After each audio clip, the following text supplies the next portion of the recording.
From phone hardware to military hardware now, the Air Force wants to buy up even more B-21 stealth bombers. Now, the next generation bomber would take flight a year from December and cost up to $23 billion to fully develop. Now, it could help replace the B-2 stealth bomber, but maybe more importantly for the Pentagon, it could counter the Chinese H20. Now, the People's Liberation Army is expected to unveil their latest stealth bomber at the 70th anniversary parade for the People's Republic of China.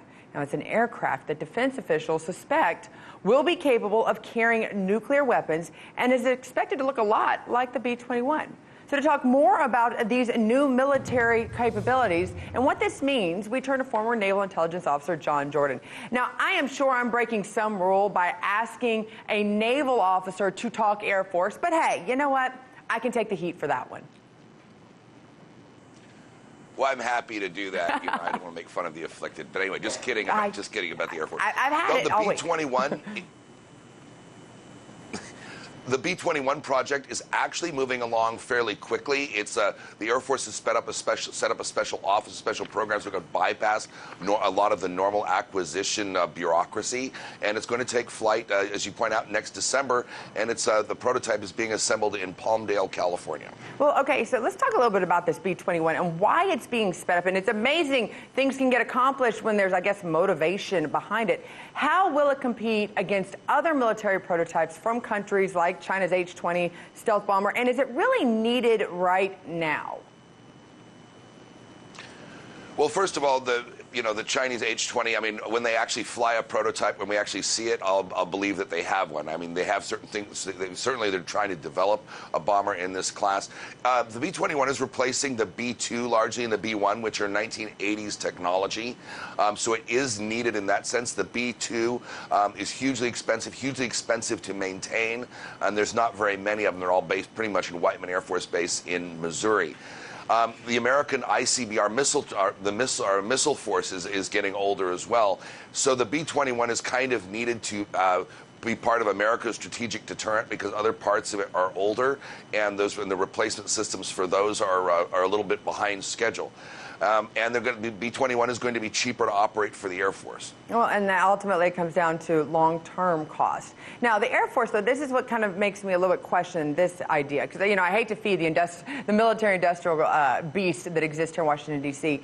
Over the last few years, the Air Force has been closing their bases or converting them to drone bases, saying that drones are going to be the future of the Air Force. So why? Is it just based on the technology, or are they saying that they're going to need more than the 80 to 110 bombers that were originally suggested?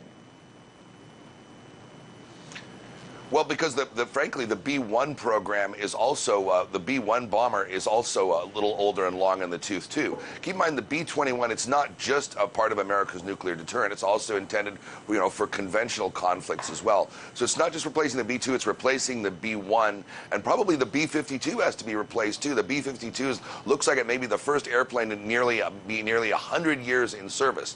So the B-21 is designed to replace all of these legacy systems when it comes online in the mid-2020s. Okay, so this is where I've got to ask you. I mean, if the Air Force is doing this, obviously the Navy has their own line of fighters. Everybody else, they have theirs. Do you think that you're going to see the upgrades happening in the air technology of the other branches of the military? I mean, we're starting a Space Force, so obviously that's going to be a new line of technology coming forward. Do you think this is going to lead to other branches saying, what about us? Well, of course, there's every service branch wants a piece of the pie, so to speak. But the Navy isn't going to be developing a large bomber. The Navy and the Air Force and the Marine Corps are all participating in the F-35 program. But yeah, every service branch wants a piece of the pie, and every service branch is going to have a piece of America's nuclear deterrent, especially between the Navy and the Air Force. Well, and you say nuclear deterrent, but I know there's other options in this, and this is kind of giving us a forecast, kind of an idea of what type of combat we're going to be in going forward. So when you look at the technology on these new bombers, what do you see is kind of what they're estimating or they're predicting will be the new combat zones and the advantage that these types of airplanes were going to give us in these new areas of conflict? Well, that's a great question. As you point out, the issue, obviously long-term costs. These systems are going to have to be in service for a long, long time, which means it's very difficult to foresee the threats, 40, 50 years out. So they have to be able to deal with a number of different types of threats, both conventional and a nuclear environment. They have to be able to work against near-peer rivals like China or potentially Russia, as well as less technologically advanced enemies, be able to operate in a variety of different environments, and be able to be upgradable in terms of technology, in terms of being able to absorb technologies which don't really exist yet. Because for the Air Force has to amortize this program out over 30 to 50 years. Well, and then that leads us to the question: what happens to the ones that we have in operation right now? Where do they go? Well, they'll be retired. The B-2s are hugely expensive to buy and hugely expensive to operate, and they're actually rather fragile because the stealth materials of that generation of the late 80s and early 90s is very, very maintenance intensive.